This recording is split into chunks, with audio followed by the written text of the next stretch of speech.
Welcome.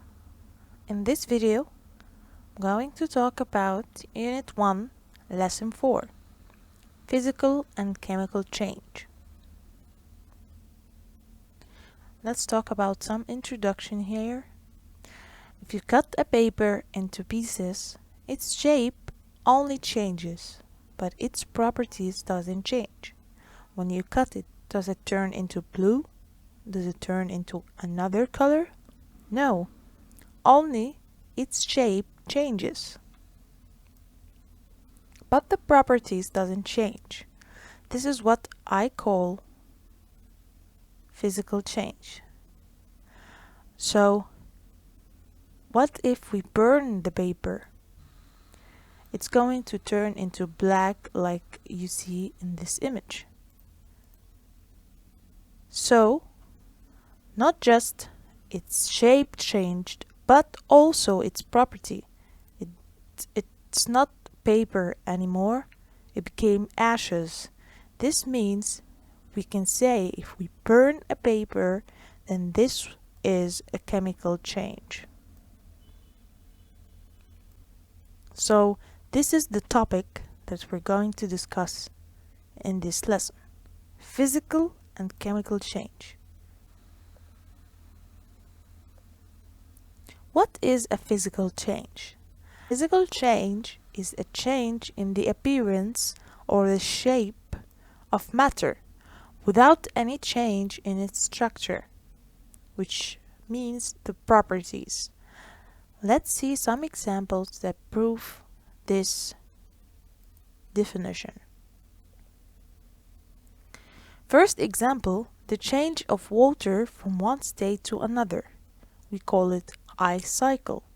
We discussed it in the previous lesson where we said that a substance is divided into either solid, liquid, or gas.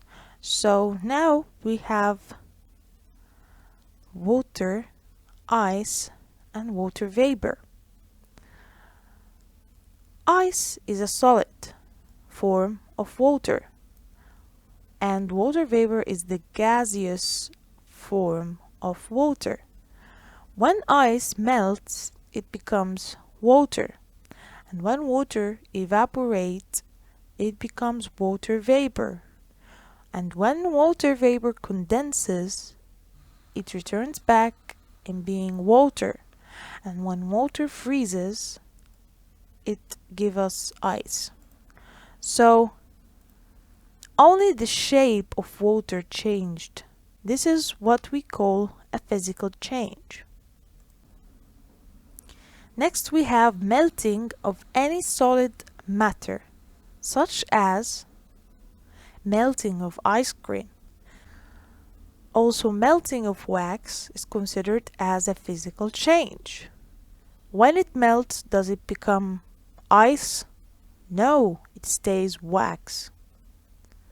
Melting of chocolate, does it become vanilla? Does it become any other flavor? No, it stays chocolate.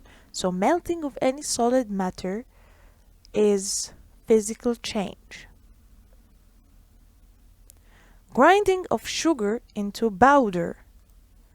The grinding process doesn't change the properties of sugar, it only changes its shape. So it's also a physical change.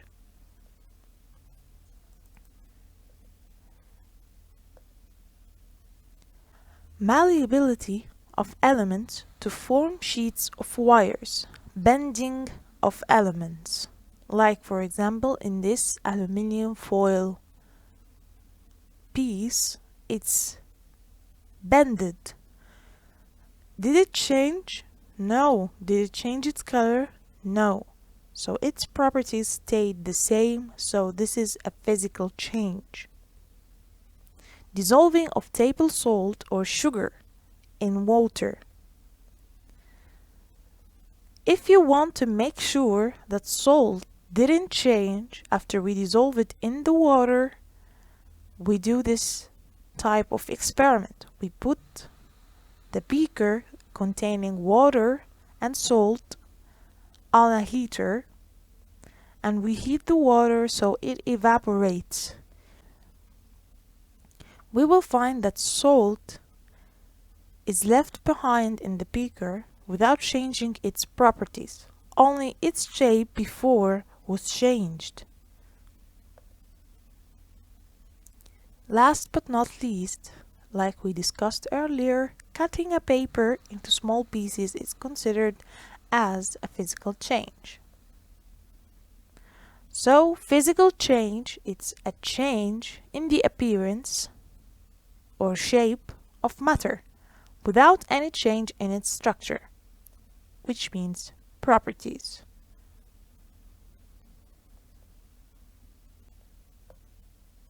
Here, a small experiment about the ice cycle, and we are going to explain what happens to the ice in its cycle of changing its state. Remember, ice cycle is considered a physical change. If we get ice into a beaker and we put it on a heater, what happens? The ice melts and becomes water.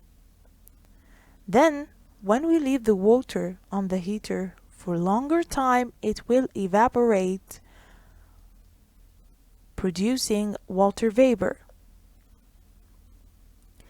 If we left the beaker in a cold weather, the glass of the beaker becomes cold, which will condense the water vapor and it will become a liquid state, which is water. If we left the water in the freezer for a longer time, it will produce ice after freezing. So this is the ice cycle. Now, there are important questions about this area that we discussed. Give reason. A sugar cube keeps its sweety taste after grinding it. Why? Because grinding of sugar is a physical change, so its shape changes, but its structure doesn't change, like we discussed. Dissolving of table salt in water is a physical change. Why? Because it causes a change in the shape of table salt, but its structure doesn't change. Study well these questions. Now, let's discuss the chemical change. It is a change in the shape and the structure of matter, producing a new substance or new substance with different properties. Like what? Burning of any matter. We can call the burning of any matter process combustion, like burning of wood, burning of fuel, burning of sugar, burning of candle. When you burn most of matter, it becomes ashes and it turns into a new substance. For example, the wood becomes more dusty and this dust is black and we call it ashes. So these ashes is a new substance. They are not wood. So we call burning of any matter is a chemical change. Now, production of yogurt from milk. Milk is not the same as yogurt, but yogurt is produced from milk. So producing yogurt is considered a chemical change. Rusting of iron is also considered as a chemical change. Why? You can see in the picture there's a difference between iron on the right side of the picture and the rust on the iron on the left side of the picture. Why did this happen? It's because of the reaction between iron and both oxygen and water. Iron reacted with oxygen and water and they gave us this brownish layer which we call rust, and it's considered as a chemical change. Digestion of food. Eating your food and digest it in your system is considered also a chemical change. Adding a sodium bicarbonate to vinegar, and shortly we will see the experiment on this example. So adding sodium bicarbonate on vinegar is considered a chemical change.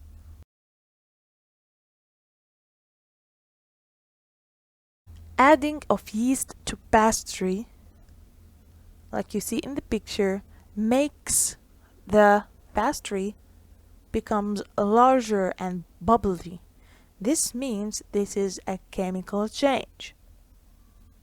Rot and fermentation of fruits. As you can see in the picture, on the right side of the picture, you can see a healthy fruit, which is orange fruit, and on the left side, it's a rotten fruit.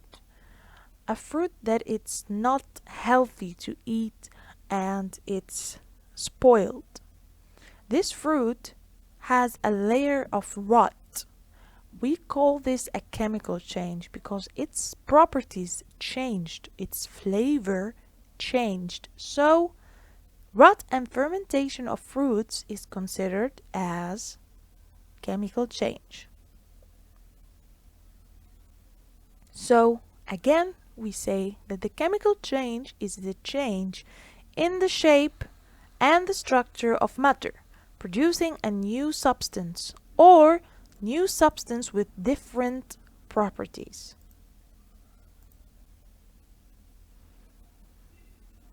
Let's see the experiment discussing sodium bicarbonate added to a vinegar.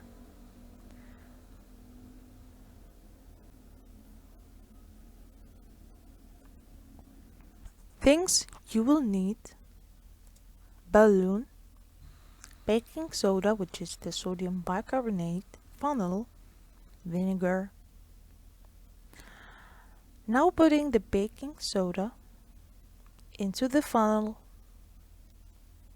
adding the vinegar on the baking soda, you can see there's bubbles inside the funnel. Now you can see the balloons is filling up with a certain gas. The gas that it's filling the balloon is carbon dioxide, CO2. It's called carbon dioxide. So adding baking soda or sodium bicarbonate to vinegar produces carbon dioxide.